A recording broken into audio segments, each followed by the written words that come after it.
Doctor Anil Tiwari ji. Radhe Radhe. Radhe Radhe महाराज जी, आपके चरणों में कोटि कोटि प्रणाम। गुरुवर, जैसे कि शास्त्र एवं आचार्यवर बताते हैं कि सब कुछ जीवन में घटित होने वाला प्रारब्ध है, लिखा हुआ है कि कब क्या होना है। तो इस वर्तमान में किए गए हमारे द्वारा कार्यों का क्या गुण दोष का असर हमारे एक दोनों पक्षों को देखिए ना। आप तो केवल एक पक्ष को देख लिए। प्रारब्ध कोई देवता नहीं है। प्रारब्ध हमारे किए हुए शुभ और अशुभ कर्म पूर्व के हैं, जो हमें मनुष्य शरीर पूर्व में मिलते बहुत से मिले। उनमें हमने शुभ अशुभ कर्म किया, वो संचित गोदाम बन गए। उनमें से अब जो मनुष्य शरीर मिला भगवान की कृपा से, तो उनके कुछ शुभ और कुछ अशुभ इसमें रख दिए गए। अब वो अपने समय से आते रहेंगे शुभ अशुभ, जो परिणाम में दुख और सुख, लाभ और हानि, जय और पराजय ये देते रहेंगे। लेकिन हम कोई पशु थोड़ी है कि हम प्रारब्ध के अधीन होकर उन्हीं को केवल भोगते रहे। हम नए पुरुषार्थ का और अपने प्रारब्ध का शमन करेंगे। हम नए भाग्य की रचना करेंगे। हमारा मानव देह है। हम आचार्य की शरण होकर गुरुदेव से प्राप्त मंत्र और नाम उपासना के बल से हम अपने भाग्य को मिटाएंगे। जो हमारा भाग्य पुनरपि जननम पुनरपि मरणम पुनरपि जननी जठरे सैनम, उसको हम नष्ट करेंगे। हम कोई असहाय है क्या? पशु थोड़ी कि जो आया प्रारब्ध उसी में हम सुखी दुखी हो गए। नहीं, विवेकवान भगवान के दास हैं, उनके आश्रित हैं और उनका नाम बल हमारे साथ है। हाँ, इसलिए हमें ये प्रारब्ध सुख दुखे समय कृत्वा लाभा लाभो जया जयो, हमारी दास हैं। हम भगवान के दास हैं। सुख दुख में समान भाव, लाभ हानि में समान भाव, शत्रु मित्र में समान भाव, मान अपमान में क्या करेगा प्रारब्ध? मेरे बल सी वृंदावन रानी। भाग्य के अंक केवल पशुओं को झुका सकते हैं, भगवत दासों को नहीं। हमारे अंदर अगर पशुवत बुद्धि बनी रही तो सुख में फूले नहीं समा रहे और दुख में एकदम सिकुड़ गए, एकदम शोकित हो गए। ये हमारा जीवन नहीं। भारी से भारी दुख को भगवत प्रसाद समझकर स्वीकार करना और आगे कदम बढ़ाते रहना। ये हम अविनाशी के बच्चे हैं यार। ये पांच भौतिक शरीर हम नहीं है। अविनाशी ईश्वर अंश जीव अविनाशी, चेतन अमल सहज सुख राशि। भजन बल भजन बल। क्या करेगा प्रारब्ध? बड़े बड़े प्रारब्धों को रौंद करके आगे निकल जाए, उसे कहते हैं हरिदास, उसे कहते हैं भगवान का भक्त। और आप सब भगवत कृपा पात्र हैं। कबहू का करी करुणा नर देही देत ईस बिन हेत सनेही। यही तन कर फल विषय न भाई, भजी राम सब काम बिहाई। तब शत्रु मित्र समझानी, मान मान अपमान सम, दुख सुख लाभ न हानि। क्या करेगा प्रारब्ध? यही तो देगा। प्रारब्ध यही तो देगा। और इसमें हमारी ऐसी ऊंचाई होनी चाहिए। हाँ, सुख आया तो बांट दिया और दुख आया तो अपने इस आराध्य देव के चिंतन में इतना तन्मय हुए कि छू नहीं पाया, निकल गया। ये जैसे दिन आया रात आई, ऐसे सुख और दुख आते रहते हैं। प्रारब्ध सिर्फ सुख और दुख दे सकता है, वो हमारा पतन कराने में समर्थ नहीं है। हाँ, पतन उन्हीं को होता है जिन्होंने हरिगुरु का आश्रय नहीं लिया और भजन नहीं करे। तो जैसी प्रेरणा होती बस वैसे ही पशुवत आचरण और सुख दुख में फंसे। लेकिन आपके मस्तक पर तो तिलक लगा हुआ है, वो बता रहा है कि आप रजिस्टर्ड है, हरिदासत्व को प्राप्त है। फिर प्रारब्ध क्या करेगा? पुरुषार्थ, वो भी परम पुरुषार्थ, वो भी त्रिगुणातीत। भगवान का नाम, भगवान का रूप, भगवान की लीला, भगवान की सेवा, ये त्रिगुणातीत है। क्या करेगी त्रिगुण माया? जिस समय हमारी जिह्वा पे नाम चल रहा है, नाम पाहरू दिवस निशि, ध्यान तुम्हार कपाट। रात दिन नाम का पहरा है, भगवत ध्यान के दरवाजे बंद हैं। कहां प्रवेश होगा माया का? कहां प्रारब्ध हमको परास्त कर? हमको प्रारब्ध छू नहीं सकता। हमारे शरीर पर प्रहार करेगा। हम शरीर है नहीं। राधा राधा राधा राधा राधा। हम पशु नहीं हैं कि मूढ़ बुद्धि के अनुसार जो सुख दुख आया उसी में लिप्त आसक्त। नहीं, हम भगवत दासत्व को प्राप्त और विवेक वैराग्य से चलने वाले पथिक हैं। चाहे वो गृहस्थ हो चाहे विरक्त। अगर विवेक नहीं जागृत हुआ तो पशुता तो बनी ही रहती है ना। सुमति कुमति सबके उर राहीं। तो फिर सुमति अगर नहीं जागृत हुई तब तो फिर कुमति वही पशुता है। फिर सुख दुख में रोना धोना, यही फूल गए, हर्षित होकर नाच रहे हैं और दुख आ गया तो प्रभु को भूले हुए हैं, बस उसी में डूब गए। और यहां तक डूब जाते हैं कि अब जीना क्या, शरीर को नष्ट कर देते हैं। ये पशुता नहीं। प्रारब्ध क्या है? क्या है प्रारब्ध? हमारे किए हुए कर्म हैं। हम ऐसा नवीन कर्म करेंगे जो उन कर्मों को विध्वंस कर दे। वो है भजन, वो है भगवान का आश्रय। दूसरा नहीं, दान पुण्य नहीं। दान पुण्य अलग, शुभ कर्म और वो अशुभ कर्म। शुभ और अशुभ दोनों को मिटिया मेट कर दे, तब भगवत साक्षात्कार होता है। और वो है भगवान का आश्रय। शुभ अशुभ दुर्ग विध्वंस बल तब जयति जयति जग उच्चरय, शरण निरापक पद रमित सकल अशुभ शुभ नंस, और देत सहज निश्चल भगत, तो जय जय श्री हरिवर। जब तक हमारे शुभ अशुभ विध्वंस नहीं हो जाते, तब तक भगवत साक्षात्कार नहीं। और इनको विध्वंस करना ही मानव देह का लक्ष्य कौन जान पा रहा है? अगर हम संतों के पास भी जाते हैं, भगवान के श्री विग्रह के दर्शन करने भी जाते हैं, तो एक अपनी वही नाशवान जंजीर और पुष्ट करने के लिए मांग रख देते हैं। जंजीर खोलने की बात नहीं करते, बंधने की बात करते हैं। शुभ है सोने की जंजीर और अशुभ है लोहे की जंजीर, दोनों बंधन युक्त ही हैं। कोई विवेकवान जा करके ये मांगता है कि मुझे मुक्त कर दो इस जगत से और अपने चरणारविंद का प्रेम प्रदान कर दो, आपके सिवा कोई है नहीं, ऐसा मुझे अनुभव करा दो। ये कोई आपका नाम निरंतर जिह्वा में चलता, क्या प्रारब्ध करेगा? जब तक इस शरीर में जान है, श्वास है, तब तो ऐसे दहाड़ते रहेंगे, और जिस दिन जाएंगे तो वहां भी दहाड़ेंगे जहां जाना है। हमारी सेवा अनवरत चलती रहेगी। हम उनके बंदी जन हैं, उनका गुण गाते हैं, यहाँ भी गाते हैं वहां भी गाएंगे, यहाँ भी सेवा करते हैं वहां भी सेवा करते हैं। यहाँ वहां का भेद मिटा दे वही उपासक है, यहाँ वहां का भेद मिटा दे यही उपासना है। क्या करेगा प्रारब्ध? राधा राधा राधा। रणधीर सिंह जी फरीदाबाद से। रणधीर हरिवंश। पूज्य गुरुदेव, आपके चरणों में दंडवत प्रणाम।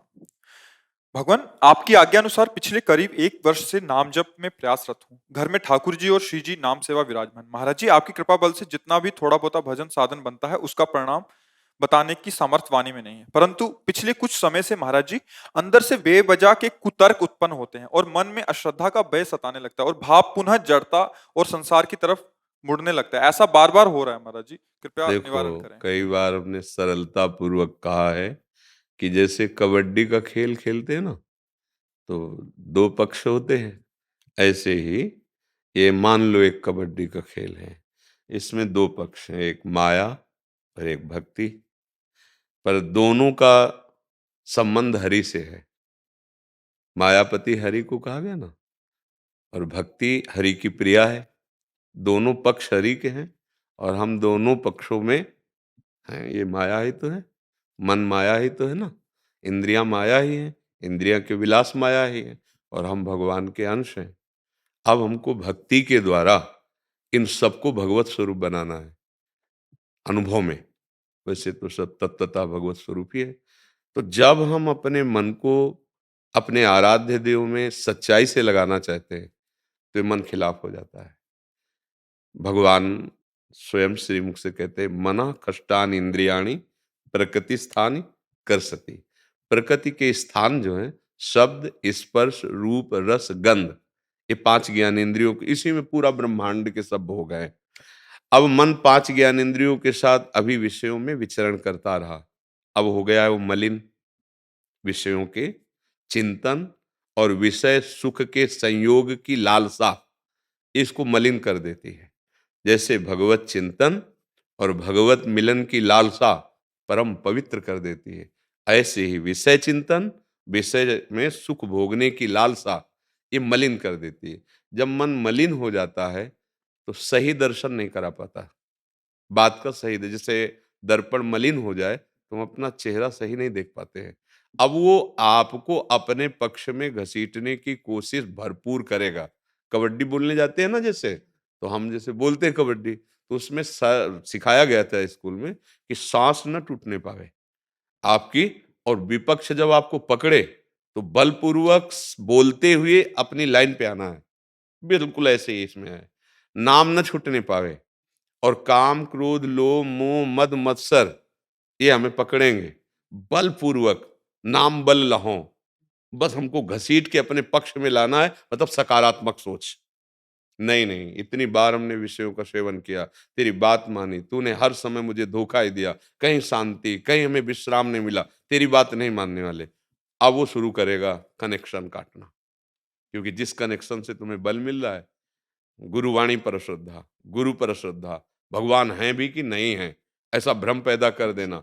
हाँ, तो उसकी बात को हमें समझना है कि वो हमारे कनेक्शन को काट रहा है, और वो तब काट पाएगा जब आप किसी वैष्णव की निंदा कर देंगे या किसी संत अपराध या किसी की भी निंदा करने लगेंगे। अब उसको उसकी कैंची जोर हो जाएगी, वो आपको वहीं से संबंध काटेगा जहां से आपको बल मिलता है, और फिर वो अपने रंग में रंगा लेगा। तो ये जो तर्क है, इसे विपरीत भावना कहते हैं। ये जो संशय है, ये हमारी मलिनता का बोधक है। अभी मन हमारा मलिन, संशयात्मा विनश्यति, तो हमको चिंता नहीं करनी, हम शरणागत हैं। इसकी बात केवल देखते रहना है, ना विरोध करना है और ना सपोर्ट करना है।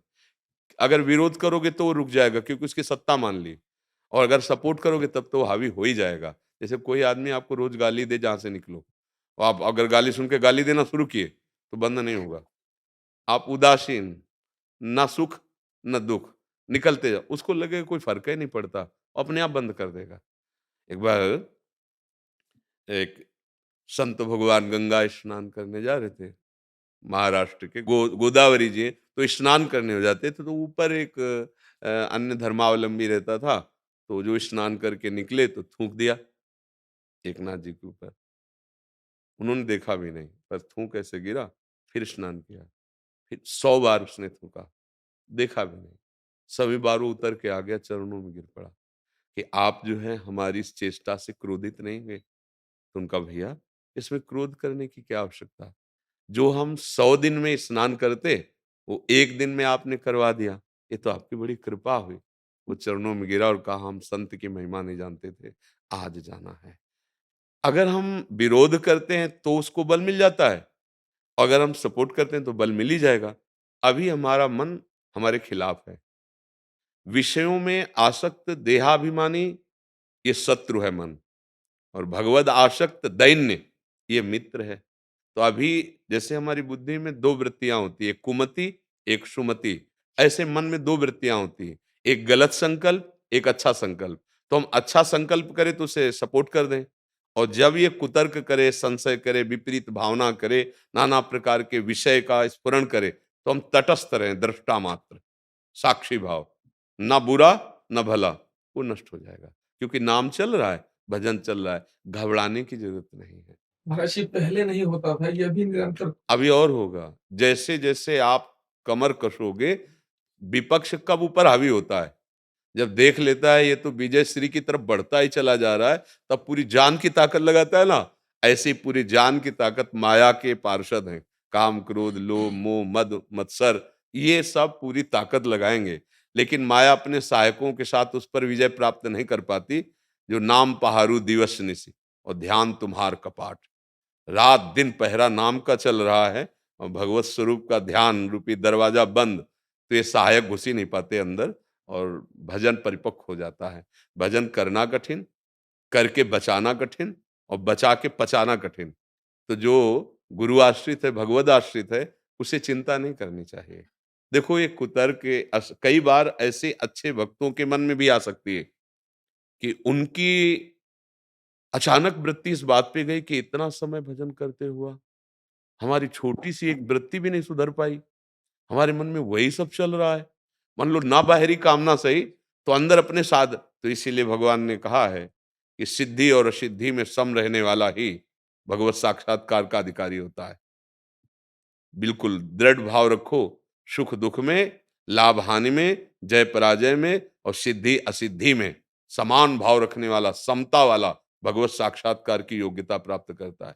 मन शांत है तो ठीक है, अशांत है तो ठीक है। संतुष्टायन केनवा, हम तेरे पीछे नहीं पड़ने वाले, अब तेरे को मेरे पीछे पड़ना पड़ेगा, क्योंकि मेरी सहमति के बिना तू कुछ कर नहीं सकता। अब फिर डरना क्या है? ये कुतर्क भेज रहा है, आप देख रहे हो कुतर्क है, आप उसको स्वीकार मत कीजिए। जब आप ये मान लेते हो कि मैं कुतर्क कर रहा हूं, तब आप परेशान हो जाते हैं ना। इससे हटो, आप मन नहीं है, आप मन को देखने वाले हैं, और सही पूछो तो आपसे ही ये बल प्राप्त कर रहा है मन। महाराज श्री ऐसा ही हो रहा था कुछ दिनों से ना, मतलब ऐसा चल रहा था कि पहले तो लगता था कि जैसे मैं कर रहा हूँ, जी। तब तक बड़ी तकलीफ रहती थी कि मुझे ये करना, मुझे ये करना। अब आपके कृपा बल से सब कुछ होता हुआ दिखाई दे। हाँ, बस भगवत कृपा से कर्तृत्वाभिमान और भोक्तत्व भाव मिटने लगे ना, तो समझो हमारी साधना ठीक चल रही। आप दुखी मत होना, कभी निराश मत होना। हाँ, एक बार तो ये सब हमें रौंदने की कोशिश करते ही हैं, पर हमारे पास बहुत बड़ा बल है। मेरे बल सी वृंदावन रानी, जिनकी चरण कृपा ते पाई, कुंज केली रस सानी। मेरे बल सी वृंदा, राधा राधा राधा हमारा बल है। हम इन्हीं के बल से उन्हीं की शक्ति माया पर विजय प्राप्त कर सकते हैं। भगवान स्वयं बोलते हैं ना, दैवी हेषा गुणमयी मम माया दुरत्यया मामेव ये प्रपद्यन्ते माया मेताम तरन्ति ते। जो मेरे चरणों की शरण में आ गए वो माया पर विजय प्राप्त कर ले। अब मुझे कोई गिरा नहीं सकता, ये दृढ़ निश्चय रखो अपने लिए। मुझे अब कोई नहीं गिरा सकता। मन और बुद्धि तू भी साथ न दे तो मेरी जिह्वा से ना नाम छूटेगा, ना हृदय से गुरु आश्रय भगवद आश्रय छूटेगा। अब तू बिगाड़ ले, कुछ नहीं बिगड़ेगा। ये केवल डरवाते हैं, बस बिगाड़ नहीं सकते। हाँ। जगमोहन कुमार जी पटियाला से। राधे राधे। कुंज बिहारी श्री हरिदास महाराज जी। गुरुदेव आपके चरणों में कोटि कोटि प्रणाम। प्रभु आपको कुछ समय से ही सुनने का सौभाग्य प्राप्त हुआ है, सो पाया कि सहजता की बहुत कमी है अपने अंदर। कृपया मार्गदर्शन करें कि स्वभाव में सहजता कैसे आए। देखो, जब हम अपने को असमर्थ देखते हैं तब हमारी शरणागति प्रारंभ होती है। हम असमर्थ देख पाए बहुत बड़ी दुर्लभ बात है। अहंकार इतना अपना राज्य फैलाए हुए है, यही संस्कृति का मूल है। संस्कृति मूल शूल प्रदनाना सकल शोकदायक अभिमाना। अंतःकरण में जो मैं धर्म स्थापित है, शुद्ध ब्रह्म मैं नहीं, ये अंतःकरण में मन बुद्धि चित्त अहंकार, ये देह भाव को प्राप्त हो गया, देहाभिमानी। अब ये मैं ये करता हूं, मैं ये करूंगा, मैं ऐसा कर लिया, इस तरह की जो वृत्तियां हैं वो उसी से स्फुरित होती हैं। कर्तत्व और भोक्तत्व भाव अंतःकरण के आम धर्म से स्फुरित होता है, और ये समर्पित नहीं हो पाता तो शरणागति का प्रभाव जागृत नहीं हो पाता। शरणागति अगर हमारे अहम की हो जाए, तन की तो देखो हम लोग दासत्व का वेश पहने हैं, तिलक लगाए हैं, कंठी आदि बांधे हैं। वाणी से कोशिश की जाती है कि प्रभु का जस गाएं, प्रभु का नाम जप करें। मन से भी कोशिश की जाती है मन प्रभु में लगे, लेकिन अहम बकाया रह जाता है। अगर ये समर्पित हो जाए तो सरलता आ जाए, क्योंकि हमारे प्रभु सहज हैं, बहुत सहज हैं, सहज कृपालु, सहज करुणामय और बहुत शांत हैं। शांताकारम है ना भगवत, तो हमारा स्वरूप भी शांताकार है, हमारा स्वरूप भी सहज। सहज का मतलब होता है किसी क्रिया से हमें वो सुख नहीं मिलता। परमात्म सुख किसी क्रिया के अधीन नहीं है, क्रियाएं आदि और अंत वाली हैं। तो अनंत महिमा सुख अविनाशी सुख कैसे प्राप्त हो सकता है? क्रियाओं का जो स्वरूप है आदि और अंत, प्रारंभ और अंत, तो फिर इसका फल भी प्रारंभ और अंत वाला ही होता है। अगर हम उस कर्म को प्रभु को समर्पित कर दें, कर्ता भाव रहित हो जाएं, तो अनंत सुख देने वाला बन जाए। वही कर्म बंधन बन जाता है और वही कर्म योग बन जाता है। सहज होने में हमारे स्वभाव में जो त्रिगुण माया का प्रभाव है वही सहज नहीं होने देता, और नाम त्रिगुण माया के प्रभाव को नष्ट कर देता है।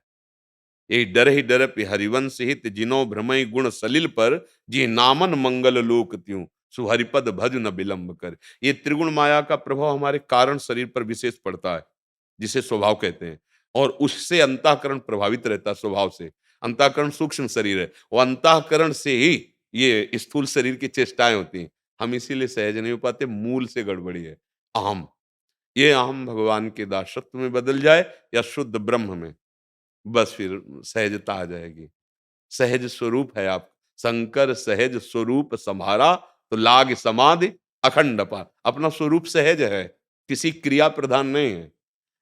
बस ये बात समझने के लिए आचार्यों की शरण हुई जाती है, नाम जप किया जाता है, उनकी आज्ञा के अनुसार उपासना की जाती है, शास्त्र और संतों के वाक्यों का मनन किया जाता है, उससे मलिनता नष्ट हो जाती है। जैसे हम बार बार किसी मलिन पात्र को मांजते हैं तो चमक जाता है ना, ऐसे ही हम बार बार भगवत चिंतन, संतों के वचन और नाम जप करते हैं तो हमारा मन, हमारी इंद्रियां पवित्र हो जाती हैं। पवित्र इंद्रियों और मन निर्विकार हो जाए, और निर्विकार होते ही ये भगवत स्वरूप हो जाते हैं, क्योंकि भगवत स्वरूप है। इंद्रियाणाम मनस्यान, जैसे कोई सोचे कि मन तो भगवान ने कहा है गीता में जी कि मैं हूं इंद्रियाणाम मनस्यास्मि, और आप कहते हैं मन मारो, तो कैसे मारा जा सकता है? अविनाशी भगवान है, तुम कैसी बात आज्ञा कर रहे हो? इंद्रियाणाम मनस्यास्मि। हाँ, मन की दो वृत्तियां हैं, एक जैसे बुद्धि की दो वृत्तियां ना, सुमति और कुमति, ऐसे इसका एक दुर्वासना से पीड़ित संकल्प बनता है। दुर्वासनाओं का त्याग करना है। जो दुर्वासना मम सदा परिकर्षयन्ति, उनका त्यागना ही मन का मर जाना। मन का मर जाना, संकल्प रहित हो जाना, अब भगवत स्वरूप हो गया। अब जो अज्ञानी जीव नहीं जानते ना, वो तर्क करते हैं कि मन को कैसे, मन का निर्विषय ही हो जाना भगवत स्वरूप है। मन का विषय चिंतन, विषय भोगों में सुख भावना, यही वो हमको बंधन में बांधे हुए है। हाँ, भगवत चिंतन में लगा हुआ मन मोक्ष का कारण है, विषय चिंतन में लगा हुआ मन दुर्गति और बंधन का कारण है। तो सरलता तभी आएगी जब हमारा देहाभिमान गलित हो जाए। ये भजन से, गुरु कृपा बल से, संत संग से इसका अपने आप गलन हो जाता है, अपने आप हो जाता है। इसमें कोई प्रयास, इसमें क्या है कि जितना प्रयास करोगे पुष्ट होगा। जैसे मैं 10 साल से मौन हूँ, अब वो पुष्ट हो रहा है। मैं 10 साल से केवल फलाहार करता हूँ, वो पुष्ट हो रहा है। और हमें उसको गलित करना है। शुद्धमय में बिल्कुल कोई संकल्प नहीं, कोई क्रिया नहीं, जीवन मुक्त हो गया। अब ये तो गुरु कृपा से होगा ना, तो गुरु कृपा से जो हमें मंत्र मिला है, नाम मिला है, उपासना मिली, सेवा मिली, चाहे वो समाज की हो, चाहे प्रभु के श्री विग्रह की हो, चाहे गुरु की हो, चाहे माता-पिता, सब सेवाओं में भगवत भाव किया जाए, तो हमें भगवत प्राप्ति हो जाएगी। हमारा अभिमान स्वामी भाव में पुष्ट हो रहा है, सेवक भाव में क्षीण हो जाएगा। या एकदम इतनी महानता में आ जाए जो ब्रह्म स्वरूप है। मैं ही मैं, दूसरा कोई है नहीं। तू नहीं होना चाहिए उसके दृष्टि में, तब वो ब्रह्म स्वरूप में स्थित। या भक्ति में तू ही तू, मैं लीन हो जाना चाहिए, तो ये सिद्धि हो जाए। अभी हम मैं तू में फंसे इसलिए माया में हैं, इसीलिए सहजता नहीं आ पा रही। समझ पा रहे हो आप? हाँ, खूब नाम जप कीजिए और गुरुजनों का, आचार्यों का आश्रय लीजिए। प्रिया गुप्ता जी। राधे राधे। राधे राधे महाराज जी। महाराज जी, आपके चरणों में कोटि कोटि प्रणाम। महाराज जी, एक पिता लड़का और लड़की में भेद नहीं करते, तो महाराज जी गुरु को देखा जाता है कि वो इन दोनों को इनमें भेद करके थोड़ा सा प्रकट व्यवहार में। अरे पूरी सृष्टि में भेद नहीं करते गुरु, आपकी दृष्टि कहाँ है? आप अपनी दृष्टि में भेद देख रहे हैं, गुरु की दृष्टि में कभी दृष्टि मिलाई? आप देखो, कभी गुरु की दृष्टि में दृष्टि मिलाई? नहीं मिलाई ना। तो इसीलिए तुम्हें भेद दिखाई दे रहा है, क्योंकि तुम्हारी दृष्टि में भेद है। हमारी दृष्टि में तो हमारे आत्मा हो तुम सब। ये बाहरी एक मर्यादा है, जैसे है ना, बहन, बेटी, माँ, पत्नी, चारों स्त्री शरीर है ना, कोई भेद नहीं आत्म तत्व में, पर व्यवहार में भेद है ना। बेटी और बहन के प्रति जो हमारा भाव है, जो हमारा माँ के प्रति भाव है, वो हमारा स्त्री शरीर में ही पत्नी है, पर वो नहीं, उससे अलग भाव होगा। जो स्त्री के प्रति भाव है, वो बहन, बेटी, माँ में नहीं कर सकते, नहीं तो अपराध, दोष दृष्टि। समझ रहे ना, चारों स्त्री स्वरूप ही है, पर दर्शन में एक ही परब्रह्म परमात्मा है, पर भाव में बड़ा भेद हो जाएगा, व्यवहार में बड़ा भेद हो जाएगा। ऐसे ही जैसे संत जन है, अब बचपन से अभ्यास कराया गया है कि तुम्हारी दृष्टि कभी माताओं बहनों की तरफ एकाग्रता पूर्वक चली गई, तो तुम्हारी दृष्टि दोषमयी हो सकती है जब तक भगवत प्राप्ति न हो जाए। तो जो अभ्यास किया जाता है वही सिद्ध हो जाता है। अब हम आपसे बात करेंगे, अचानक दृष्टि चली गई तो चली गई, नहीं तो ये इन नेत्रों का अभ्यास है। जैसे अभ्यास किया जाता है ना, अभ्यास है इन नेत्रों का। शास्त्र में और स्वभाव में देखा गया, हमारा मन बड़ा चंचल है जब तक भगवत प्राप्ति नहीं कर सकता। तो हमारा मन आकर्षित ना हो जाए, इसलिए बचपन में प्रारंभ में सिखाया गया, जो शास्त्रीय नियम है, कि तुम्हारी जब तक सामर्थ्य ना आ जाए इस कोटि की, तब तक जो चाहे आपन कल्याणा, सुजस सुमति शुभ गति शुभ नाना, सो परनार लीलार गोसाई, तजौ चौथ के छंद किनाए। जहां आप भर नेत्र देखने की चेष्टा करेंगे और मन आपका गंदा है, तो आपका दोष दर्शन हो जाएगा, आप पतित हो जाएंगे। अब वही अभ्यास से जब सिद्ध होता है, परिपक्व हो जाता है, तो उसका स्वभाव बन जाता है, उसकी दृष्टि में भेद नहीं होता। मना स्थिति बहुत चंचल है, जब तक वो जैसे भुना हुआ चना है और उसमें कोई अंकुरण नहीं होगा, ऐसे भगवत साक्षात्कार हो गया है। अब कोई त्रिभुवन का ऐश्वर्य, भोग, ममता, राग उसे भ्रष्ट नहीं कर सकता, नहीं तो भ्रष्ट हो जाएगा। मर्यादा से चले, जैसे शास्त्र मर्यादा है, तो उसमें भेद का जो भाव किया गया, वो दोष दृष्टि वाला नहीं है, वो पवित्र दृष्टि वाला है। जो मर्यादा बनाई गई है, वो मर्यादा है। ब्रह्मबोध हृदय का विषय है, ना कि बाहरी व्यवहार का विषय है। आप समझ रहे हैं ना? बाहरी व्यवहार में पिता को पिता माना जाता है, माता को माता माना जाता है, बहन को बहन माना जाता है, पुत्री को पुत्री माना जाता है, और सब में ब्रह्म देखा जाता है। भाव सब में किया जाता है। तो उसको ये समझना पड़ेगा कि व्यवहारिक भेद ये सत्य भेद नहीं है, पर व्यवहारिक भेद अत्यंत आवश्यक है।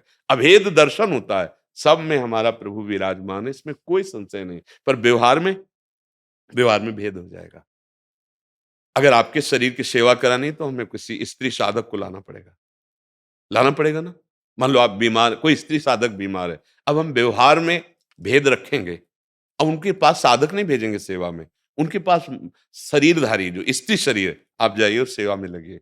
अब इन बातों को बड़ी सूक्ष्मता से समझना चाहिए कि ये कोई माइक भेद नहीं है, ये व्यवहारिक भेद है और इसको बनाए रखना ही सच्चा ज्ञान है। सच्चा ज्ञान व्यवहारिक भेद बनाए रखना है, वो भेद मिटाना नहीं है। समदर्शन कहा गया, समवर्तन नहीं कहा गया। समवर्तन हो ही नहीं सकता, समवर्ताव हो ही नहीं सकता। कैसे हो सकता है? एक ही ब्रह्म पत्नी में, बहन में, बेटी में, माँ में है। ये दर्शन करो, व्यवहार में भेद। व्यवहारिक जैसा नहीं कि पत्नी जैसा हम व्यवहार करें फिर घोर पापी माने जाओगे और नरक की प्राप्ति होगी। ऐसे ही ये व्यवहार की व्यवस्था है। हमसे बड़ा है, हम झुक के चरण छूते हैं, वही ब्रह्म है। अब ऐसा थोड़ी कि वो ब्रह्म क्या नमस्कार, नहीं। हमसे छोटा है, हम दुलार करते हैं। हमारे बराबर का है, मित्रता का भाव से देखते हैं, लेकिन है वही, उस तत्व में कोई अंतर नहीं है। ऐसे इसको इस भाव से देखा जाए, उसको उस भाव से न देखा जाए कि कोई माइक दृष्टि का है। नहीं, ये हमारी उपासना, हमारे भगवत मार्ग का सिद्धांत है। और जो इससे चूका सो गया।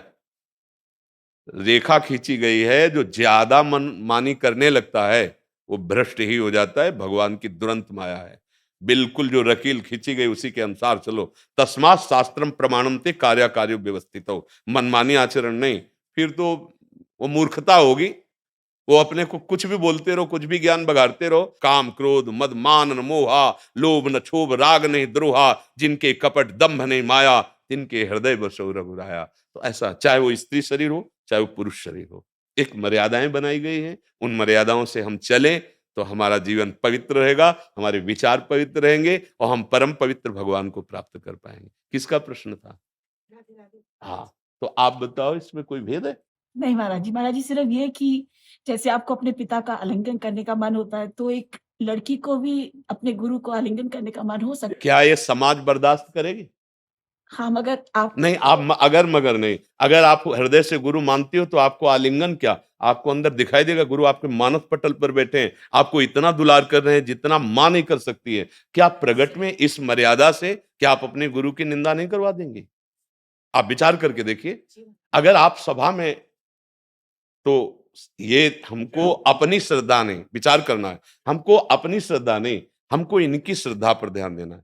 हमारी स्थिति पे कोई फर्क नहीं पड़ेगा, लेकिन इनकी श्रद्धा, न जाने कितने पवित्रता की कृपा हुई इनके अंदर श्रद्धा आई है, और वो श्रद्धा 1 मिनट में नष्ट हो जाएगी।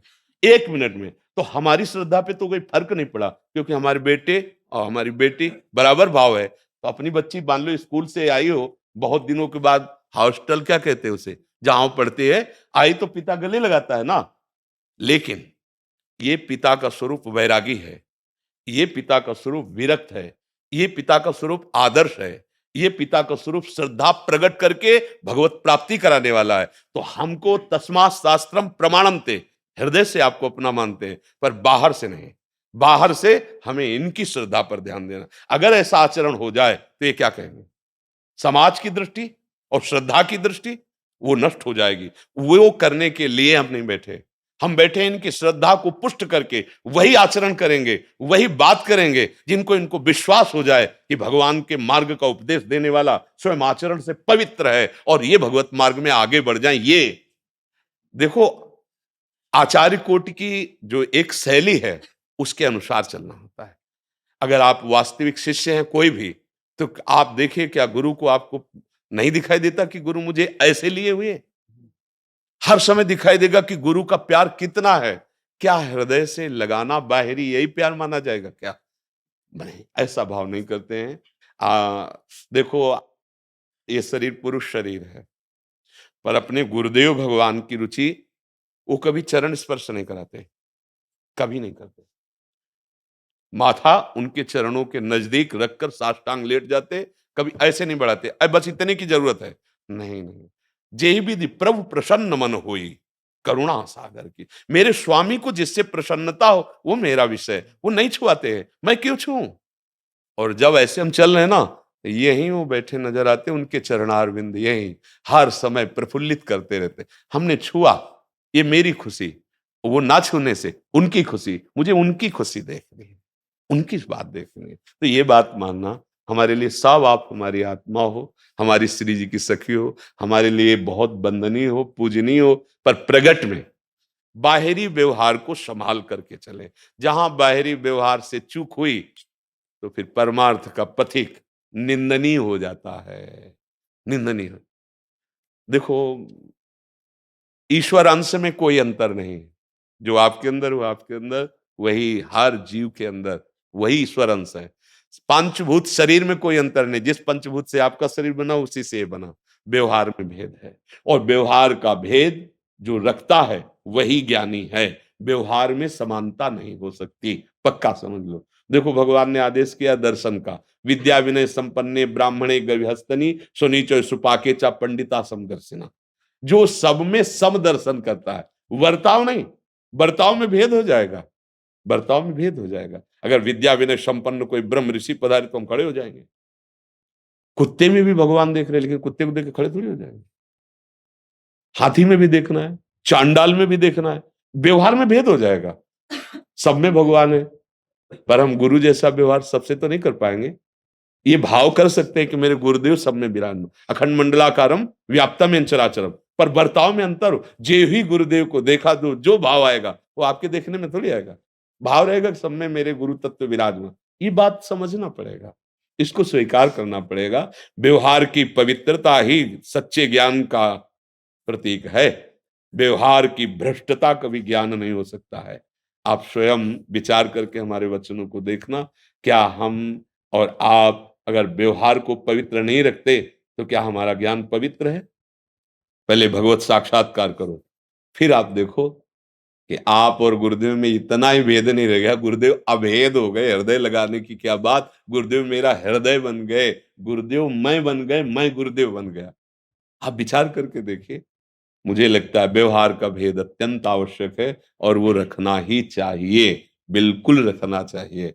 अगर नहीं रखा जाएगा तो भले वो सिद्ध है, पर वो आदर्श नहीं बन सकता।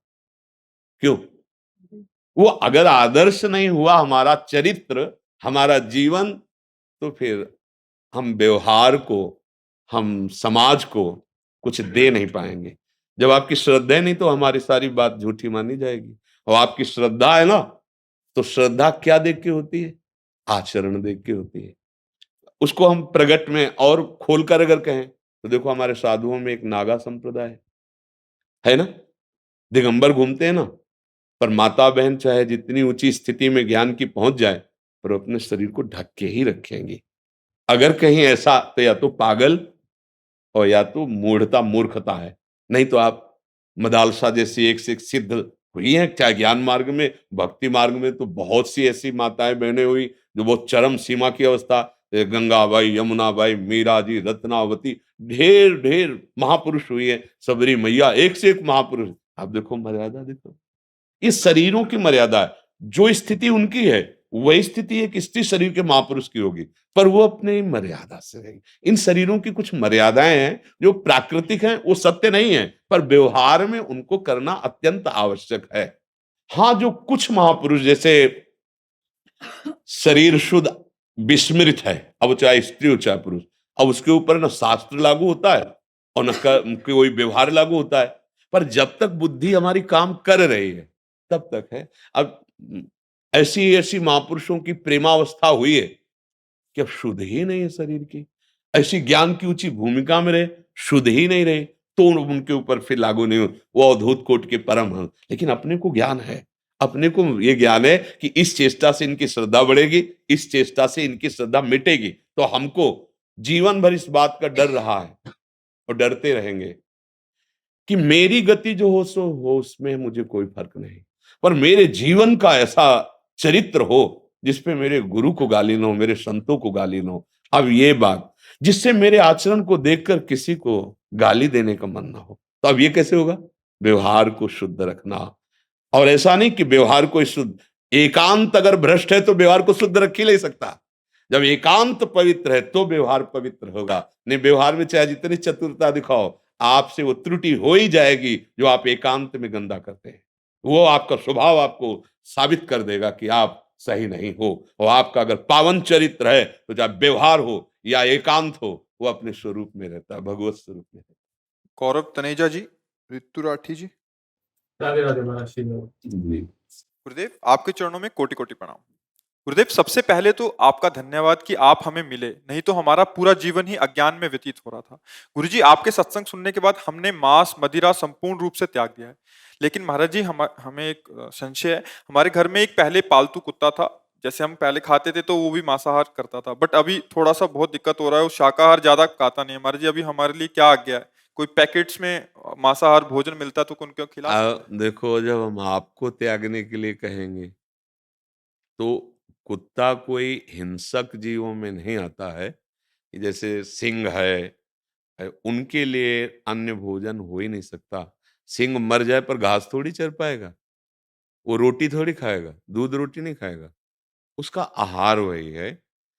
लेकिन कुत्ता अन्न से परिपक्व और पुष्ट हो जाएगा। ऐसा गाँव के कहाँ, गाँव में जैसे हज़ारों लाखों कुत्ते होते हैं, उनको मांस थोड़ी मिलता है, रोटी, सब्ज़ी। ये मान लो बाहर है तो धनी हो तो तुम ये बिस्कुट ये खरीद के, गाँव वाले कहाँ, वो रोटी 4 बनाई और उसको 2 उसको दे दी, 2 गाय को दे दी, ऐसे। तो पालन-पोषण के लिए अगर उसका स्वभाव बदला जाए तो आप अपना स्वभाव बदल सकते हैं, तो उसका नहीं बदल सकता। थोड़े दिन उसको ऐसा लगेगा कि मेरा पेट नहीं भर रहा, पर भूख ऐसी चीज़ है, फिर पाने लगेगा।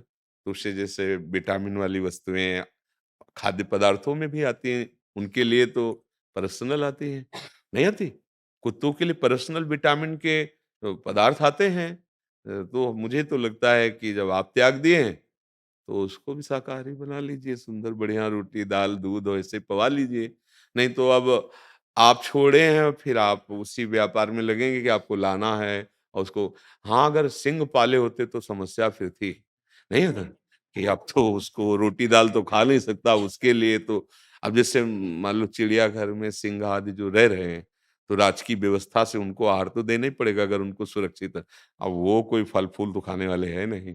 तो इसलिए मुझे लगता है कुत्ता ऐसा पशु है कि अगर उसको थोड़े दिन अभ्यास कराया जाए, तो दूध, रोटी, बिस्कुट और इनसे अच्छी तरह से वो स्वस्थ परिपक्व हो जाएगा। क्योंकि गाँव में लाखों कुत्ते, हाँ, वो कहीं दौड़ झपट कर चूहा खा ले वो बात अलग है, नहीं तो उनके लिए रोटी डालिए, घरों से रोटी डाल दी गई और आराम से पाते हैं, खूब पुष्ट हैं। ऐसा नहीं कि बहुत मरे से घूम रहे हैं। हाँ, जो बिल्कुल ही अब गली में हैं, वो कोई मिल जाए भोजन तो बात उन वो भले कमज़ोर मिले, पर जो घरों में व्यवस्थित दरवाजे पे ऐसे, उनको तो अच्छा भोजन मिलता है। तो अभ्यास करा दीजिए उसका, अभ्यास गलत हो गया है, अभ्यास कराने से हो जाएगा उसका भी। और देखो, भक्त के घर के पशु पक्षी भी उन्नति को प्राप्त होते हैं, जबकि उनसे नया कर्म नहीं बनता। जैसे हम नाम कीर्तन कर रहे हैं और जो पशुजन हैं, उनके कानों में पड़ रहा है, शब्द का तो उनको ज्ञान है। जैसे बैलों को जब हल में चलाया जाता, "हे! दाहिने मुड़!" तो वो दाएँ होता था, बाएँ, ज़रा-सा उसको इशारा किया बाएँ, मतलब उनको शब्द का ज्ञान तो होता है। "रुक जा!" तो वहीं रुक जाते थे, क्योंकि किसान को तो हम जानते हैं। "रुक जा!" तो वहीं दर्रे पे रुक गए उनको। "चल!"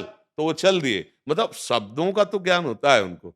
तो अगर राधा, कृष्ण, राम तो उनके कान में पड़ रहा है ना, यद्यपि वो उस जन्म में कोई नया कर्म नहीं कर सकते, पर संग के प्रभाव से उनका कल्याण भी हो सकता है, तो उसका भी कल्याण होना चाहिए। आप उसको सात्विक आहार दीजिए और जैसे आप नाम जप करते हैं, थोड़ा नाम कीर्तन कीजिए, वो भी सुने। हमने गिरिराज जी में एक संत भगवान के दर्शन किए प्रगट में, कि जब वो करताल लेकर बोलते हैं ना, हरि बोल, तो दौड़ दौड़ के आसपास के कुत्ते आते वो ऐसे, और जैसे में हरि बोल तो कुत्ते भी वैसे बोलते। ए, ये धाम के है ना, तो लगा ये भगत है, देखो भगत है, पूरी स्मृति है इसको। तो जीव को अगर हम कल्याण मार्ग में लाने की चेष्टा करें, वो तो नहीं कर सकते भजन, पर हम जैसे सुना सकते हैं, तैसे उनके जीवन को हम पवित्र भी कर सकते हैं। अब एक तोता घर में पला जिससे राम राम बुलाया जाता है, एक से गाली बुलवाई जाती है, वो गाली बोलेगा और राम राम बोलेगा तो मुक्त हो जाएगा। कहा नहीं जाता राम नाम सत्य है, सत्य बोले मुक्त है। तो हमें लगता है जो पशु पक्षी हमारे सानिध्य में, हम उनको खूब प्यार करें, दुलार करें और नाम कीर्तन सुनावें।